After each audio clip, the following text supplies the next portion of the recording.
Now, there are many behaviors in a relationship that will kill a man's attraction for you, but the number one, the one that gets the prize, is over giving.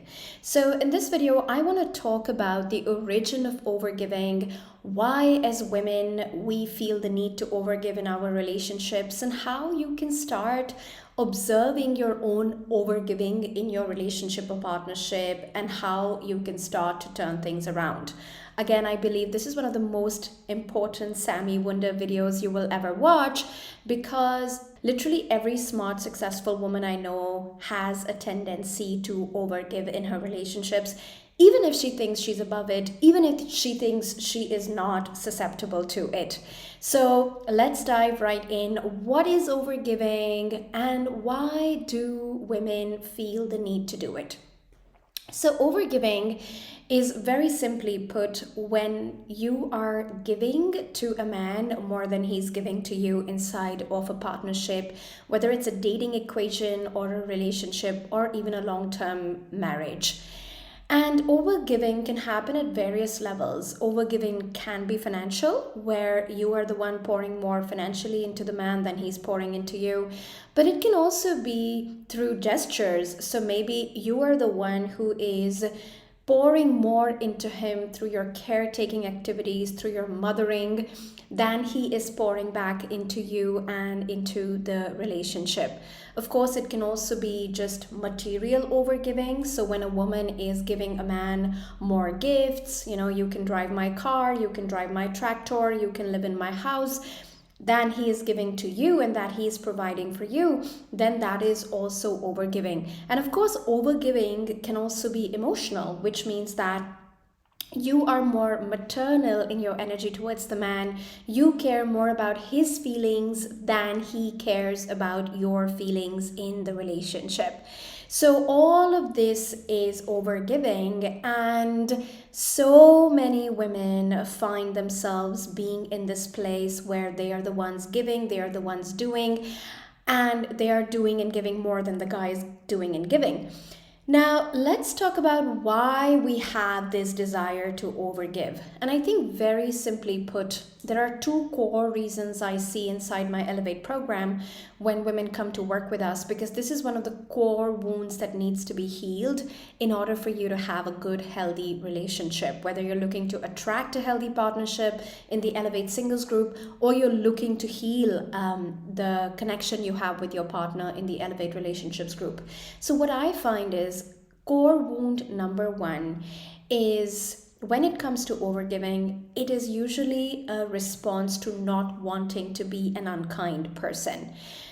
What this basically means is that, as a woman, you are not fond of the idea of being seen as a selfish person. You're not fond of the idea of being seen as an unkind person.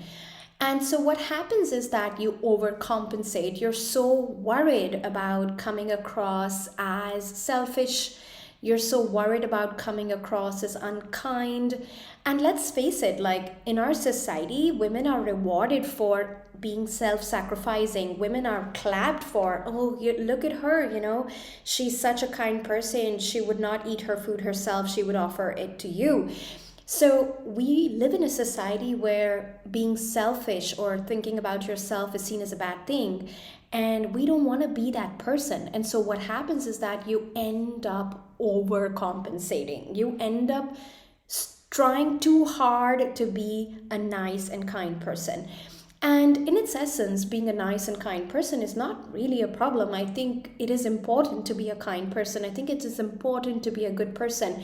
But when we're looking at the tendency of an overgiver, they are overcompensating. They're working too hard to be seen as nice and to be seen as good. And they're doing it at the level of self-sacrifice. So if you can only see me as a good person when I sacrifice my needs for you and when I overextend myself, then of course I am going to do all I can to appear that way to you. So the reason why so many women overgive is because we do not want to be unkind or seen as selfish, and that makes us overcompensate. So if you had a scale of 1 to 10 and you'd be a reasonably kind person at 5, what overcompensation looks like is operating at a 9 or 10. That is why it's called overgiving. It's not called giving, because you would still be a kind person at 5. You would still be a giving person at 5 on 10, but you're overcompensating. You're trying too hard in this department to come across a certain way. And this is what is damaging his attraction for you, because in a man's mind, believe it or not, men are, at least the healthy men that I talk about, the healthy men that I want you to attract inside Elevate. When you join us, by the way, enrollment is on, link in the description below to check it out if it's calling you. And a healthy man, does not value a woman for what she gives to him. A healthy masculine man has complete capacity to go out there in the world, make more money, provide for himself, buy himself the car he wants, buy himself the house he wants. So when it comes to selecting a woman, when it comes to selecting a partner, he's not looking for how much do you give. And if you have a man in your life who's constantly weighing your love against what you're giving, that is a very unhealthy dynamic to be in, because then your love and your value is being measured against what you give. But speaking of a healthy man, he's not looking for you to give to him. He actually gets turned on when he can give, look after you, and provide for you instead. And so I remember this client inside Elevate Relationships group, and she has a partner where she feels like she's doing all the heavy lifting in the relationship and she's doing all the work in the relationship. And the questions she was asking us at the beginning of the program looked a little bit like this. I'm the one initiating the conversation about healing our relationship. I'm the one starting all these conversations about, how do we have more sex? How do we have more intimacy? I'm the one starting all these conversations about date nights, quality time together. How do I turn this around? What do I say to him? And here's what I had to say to her. I said to her that no amount of talking about these problems is going to resolve these problems, because till you are in your masculine energy, till you are the one leading the dynamic, till you are the one initiating, giving, doing, trying to fix the relationship, the burden of the relationship is on you. And so at some level, you're still the overgiver in the relationship, and he's the one in receiving mode. And so my advice to her was to start focusing on feminine energy and polarity modules of Elevate and start implementing that in her relationship straight away, which is, lean back, let him come to you, let him start these conversations, let him miss you, let him do more in the kitchen, let him do more in the household. Oh, but Sammy, if I don't do it, it won't get done. Then leave it undone, right? That is the courage you need to tap into as a feminine energy woman, because most of us, we just jump into giving when we feel that fear that things won't get done or he won't pick up the slack. But it is exactly that constant jumping in that makes you become the overgiver. And that is the core wound number one, which is we don't want to be seen as being bad or selfish, and so we overgive. And then, of course, the second core wound when it comes to overgiving is this energy of, what is the value that I bring to the table if I'm not giving? So we have this association with our value, with what we're giving in a relationship or giving to a man. And again, the truth is that your value is intrinsic. You are worthy from within. This is module 2 of Elevate, by the way. You don't have to cook, clean, wash the laundry, buy a car, provide for things or nurture him maternally in order for you to be valuable to him. You are valuable to a man just by being a woman. And this can feel like a very radical idea, especially to high achieving women, especially to career oriented women, the women I serve as my clients inside Elevate. And that's because you have learned that at work, you are valuable based on what you contribute. At work, you are valuable based on what you give and what value you bring to the table. But here's the thing, your success at work and what makes you successful at work doesn't directly translate to success in love. Love is about a man valuing your heart, a man valuing your femininity. It has nothing to do with the money you make, the big career moves you make. Today my husband adores me, and we're happily married for over 12 years, and we have a hot marriage, and he spoils me, even has a tattoo with my name on his arms. But it has nothing to do with the fact that I'm a CEO of a multi-7-figure per year company. It has literally nothing to do with that, because when we got married, I wasn't this successful boss babe that I am today.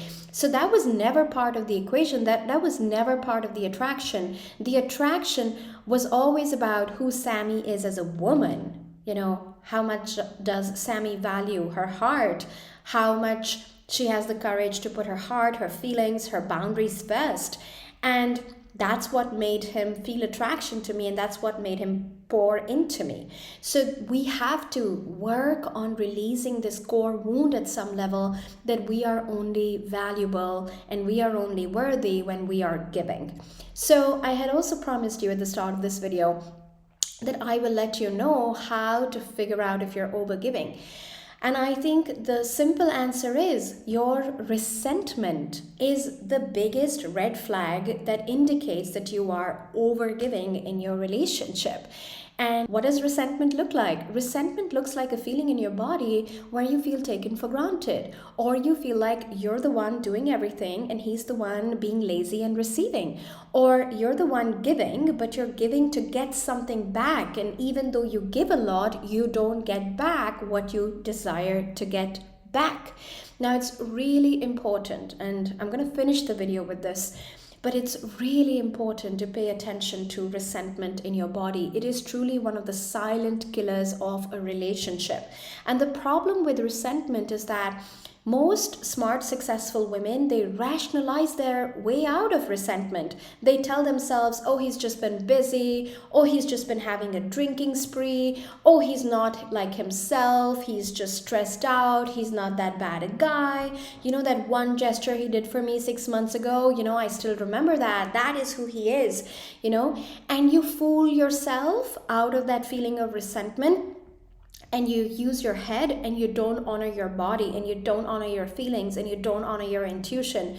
The truth is that your body as a woman is always telling you whether or not you're safe in this relationship, whether or not this person is invested in you or not. And your mind is going to try and pull you out of that, because it wants you to not be uncomfortable.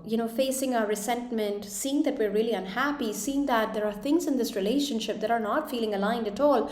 This requires courage to face our uncomfortable feelings. So if you're feeling resentful, if you're feeling like you're the one giving more and getting less in return, use this moment as a red flag alert button, because it doesn't go well down this road unless you stop and really look at what's going on in the relationship and really address it. And if you want my help, Elevate 17 is currently enrolling. The link is in the description below. We are absolute masters at helping women heal these core wounds around overgiving, releasing resentment, stepping into your feminine energy, and pushing up the attraction in your relationship, in the bedroom and outside of it. Not by working harder for a man's love, not by giving more to get a man's love, but by actually leaning back in your feminine energy. And don't let yourself be fooled by thinking you can do this by yourself. Even within Elevate and with all that support, sometimes many of our clients struggle to turn these things around. It really requires very intentional work. It requires accountability. It requires and demands that you really stop, pay attention to yourself, and prioritize this aspect of your life. So if you want my help, there is a link to book a free consultation with my team. Please only book this call if you understand that serious change in your marriage or serious change in your relationship requires you to invest your time, attention, energy, and money in this area in order for it to be a success. But if that's you, if you understand this, then book your free consultation with us, and we'd be happy to answer any questions you may have about joining Elevate. Thank you so much for joining. I am dedicated to your success in love.